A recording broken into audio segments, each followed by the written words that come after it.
ए भाई फिजिक्स के ऑब्जेक्टिव में 35 नंबर चाहिए। उधर से हमारे भाई बात सब बोल रहे हैं भैया ऐसे बोलोगे जिसे हमको चाहिए ही नहीं। आपको पहले बिहार बोर्ड का रियलिटी बताते हैं। अगर आपको ये पूरा जो है टेबल समझ में आ जाएगा कि ये भैया बिहार बोर्ड का जो ऑब्जेक्टिव लेवल है वो ऐसा लेवल है, तो 35 में 35 तो कोई छीन ही नहीं सकता है। आप सभी प्यारे प्यारे भाइयों और आप सभी प्यारी प्यारी बहनों का स्वागत है बिहार बोर्ड के इस फर्स्ट गाइडेंस चैनल पे। आप इस वीडियो को ध्यान से देखिएगा। आपको इस चैनल पे इसी टाइप के जो गाइडेंस वाले वीडियोस है और जो भी गेसिंग क्वेश्चन के जो वीडियोस है और जो हम लोग का फ्री क्रैश कोर्स सीरीज चल रहा है, रोज शाम 7 बजे जो है यूट्यूब पे लाइव आकर केटी भैया जो है वो वन शॉट के थ्रू जो है हिंदी और इंग्लिश को खत्म करते आ रहे, उसमें ज्वाइन होना ना भूलिएगा। रोज 7 बजे लाइव आइए और फ्री क्रैश कोर्स का मजा लीजिए, ठीक है। तो भैया क्या ये रियलिटी क्या है, ये क्या रियलिटी आप हमको दिखाना चाहते हैं, ये क्या साबित आप करना चाहते हैं, आप मेरी बात को ध्यान से समझिएगा। पेपर का आप रियलिटी समझिए, फिजिक्स के पेपर का रियलिटी कि कितना ज्यादा आसान है 35 में 35 नंबर लाना, बात समझिए। और फिजिक्स के पेपर की बात करें तो 70 को ऑब्जेक्टिव क्वेश्चंस पूछा जाता है भैया, ये तो सबको पता है, ठीक है, इस पर कोई चर्चा मत कीजिए,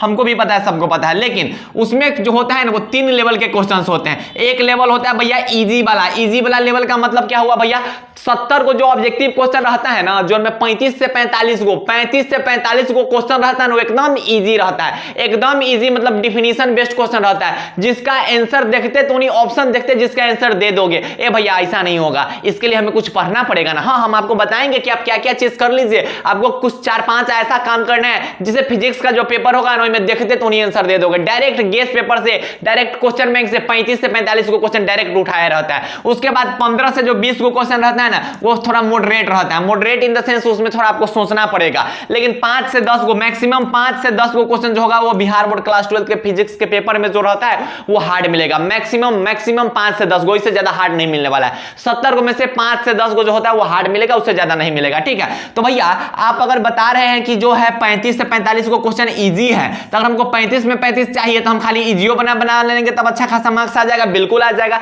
ए भैया तंका दिमागो लगाने वाला हम बना सकते हैं, हम लोग के पास दिमाग है, तभी आपके 35 में 35 मार्क्स आ जाएंगे। भैया बताइए, पहले ये बताइए कि 35 से 45 को बनाने के लिए हमें क्या काम करना पड़ेगा। मैं आपको जो काम बता रहा हूं आप इसको ईमानदारी पूर्वक कर लीजिए। पिछले 2 साल से जो भी भाई बहन केटी भैया का बात मान के पढ़ाई किए हैं वो अंतिम 2 महीना में भी गर्दा उड़ा दिए हुए हैं। बस देखिए, पढ़ाई हर एक स्टूडेंट करते हैं, पढ़ाई सब करते हैं। जो टॉपर्स होंगे वो भी पढ़ाई कर रहे हैं, जो एवरेज स्टूडेंट होंगे वो भी पढ़ाई कर रहे होंगे। लेकिन जो एवरेज स्टूडेंट होते हैं उनमें बस एक ही चीज का फर्क रह जाता है कि वो प्लानिंग के साथ पढ़ाई नहीं करते हैं, बस वो हार्ड वर्क करते चले जाते हैं, स्मार्ट वर्क नहीं करते हैं। उनको बस काम है भैया 10 घंटा 12 घंटा पढ़ना है, लेकिन यही नहीं पता है कि 10-12 घंटा को मैनेज कैसे करना है। तो वो होता है स्मार्ट स्टडी प्लान, जो कि केटी भैया के चैनल पे आपको बताए जाते हैं। बस ये 5 काम आप कर लीजिए ईमानदारी पूर्वक। उसके बाद 2025 का जो आपका एग्जाम होगा उस पूरा एग्जाम में एकदम गर्दा हो जाएगा, मजा आ जाएगा, ठीक है। सबसे पहला काम क्या कीजिए कि आपने अभी तक जो भी चैप्टर्स पढ़ा होगा, जो भी आपने चैप्टर्स पढ़ा होगा उस चैप्टर का पहले आप रिवीजन कर लीजिए। और जब भी रिवीजन कीजिएगा तो जो भी इंपॉर्टेंट टॉपिक्स है उस इंपॉर्टेंट टॉपिक्स पे थोड़ा ज्यादा ध्यान दीजिएगा, मतलब उस जो हाईलाइटेड टॉपिक्स है उस पे थोड़ा ज्यादा फोकस कीजिएगा। जब आप चैप्टर का रिवीजन कर लीजिएगा उसके बाद उसी चैप्टर का गेस पेपर से ऑब्जेक्टिव क्वेश्चंस को प्रैक्टिस कर लीजिए। जिस चैप्टर का आप रिवीजन कर रहे हैं उसी चैप्टर का गेस पेपर से ऑब्जेक्टिव क्वेश्चंस का प्रैक्टिस कर लीजिए। आपके पास गेस पेपर उस कंपनी का होना चाहिए जिस कंपनी में आपको चैप्टर वाइज ऑब्जेक्टिव क्वेश्चंस दिए गए होंगे। तो ये काम करना है भैया दूसरा काम। उसके बाद मान लेते हैं कि गेस पेपर में 50 गो ऑब्जेक्टिव क्वेश्चन था भैया, और आप 50 गो में से ना आपने पढ़ के गया बनाने, फिर भी पता चला 50 गो में से आपने मात्र 40 गो ऑब्जेक्टिव क्वेश्चंस बना पाए। तो भैया अगर 50 में से हम 40 गो ऑब्जेक्टिव क्वेश्चन बना पाए हैं तो क्या 10 गो जो ऑब्जेक्टिव क्वेश्चन है उसको भैया हम स्किप कर देंगे? तो बिल्कुल स्किप नहीं करना है। जो बाकी जो 40 गो में से जो 10 गो ऑब्जेक्टिव क्वेश्चंस बना है इसको बोला जाता है हाईलाइटेड ऑब्जेक्टिव क्वेश्चन। ये ऑब्जेक्टिव क्वेश्चंस आपको क्वेश्चन बैंक के भी मिलेंगे। आपको क्वेश्चन बैंक में भी सेम यही काम करना है। क्वेश्चन बैंक कम से कम आप जो है ना 2019 से लेकर 2023 के जो भी ऑब्जेक्टिव क्वेश्चन है फिजिक्स के उसको प्रैक्टिस कर जाइएगा। और अई दोनों में से मतलब गेस पेपर और क्वेश्चन बैंक में से जो क्वेश्चन आप नहीं बना पाए, जो क्वेश्चन आपको नया लग रहा है, जिस क्वेश्चन का आपको आंसर नहीं पता है, उस क्वेश्चन को आप हाईलाइट कर दीजिएगा। हाईलाइट मतलब वही क्वेश्चन पे स्टार वगैरह लगा लीजिएगा और उस क्वेश्चन को स्किप मत करना, छोड़ मत देना, उस क्वेश्चन को याद कर जाना, उस क्वेश्चन का बार बार आप रिवीजन कीजिएगा।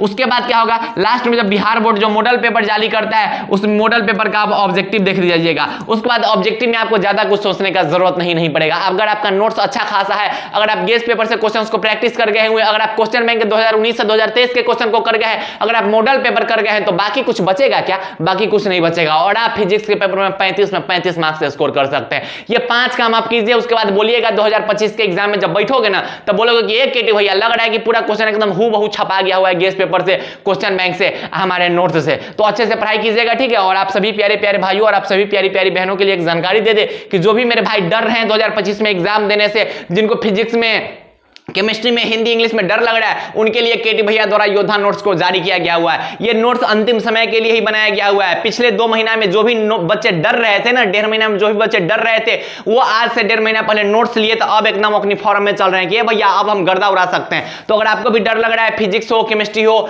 हिंदी हो, इंग्लिश हो, ये चारों सब्जेक्ट का डर जो है वो केटी भैया का योद्धा नोट्स मिटा देगा। हालांकि पूरा का पूरा क्वेश्चन जो है इसी नोट्स के अंदर से आता है। 2023 में आया था, 2024 में आया था, 2025 में भी आएगा। सेंटअप एग्जाम पूरा का पूरा जो है इस नोट्स से टकराया हुआ है। आप उसका प्रूफ हमारे कम्युनिटी पोस्ट पे देख सकते हैं। तो इस नोट्स का ज्यादा खैर प्राइस नहीं है, इस नोट्स के लिए आपको ज्यादा कुछ करना नहीं है। आप इस नंबर पे मैसेज कीजिएगा, इसी नंबर पे आपको रिस्पांस दे दिए जाएंगे, ठीक है। इस नंबर पे आपको रिस्पांस दे दिए जाएंगे। ये जो नोट्स है वो आपको, हमें लगता है कि भैया 100 के अंदर मिल जाएंगे, ठीक है। एक सब्जेक्ट का 100 के अंदर मिलेगा, ज्यादा है नहीं। हजारों भाई बहन का प्यार मिला है इस योद्धा नोट्स को, हजारों भाई बहन जो है इस योद्धा नोट्स से पढ़ाई कर रहे हैं। तो खैर पढ़ाई अच्छे ढंग से करते रहिएगा। और बिहार बोर्ड के फर्स्ट गाइडेंस चैनल पे आए तो आपका हक बनता है कि चैनल को सब्सक्राइब कर दे और दोस्तों तक जरूर शेयर कीजिएगा, क्योंकि आप सभी प्यारे प्यारे भाइयों और आप सभी प्यारी प्यारी बहनों के सपोर्ट की बहुत ज्यादा जरूरत है। तो पढ़ाई अच्छे ढंग से करते रहिए। बाय बाय, टेक केयर, जय हिंद, लव यू ऑल।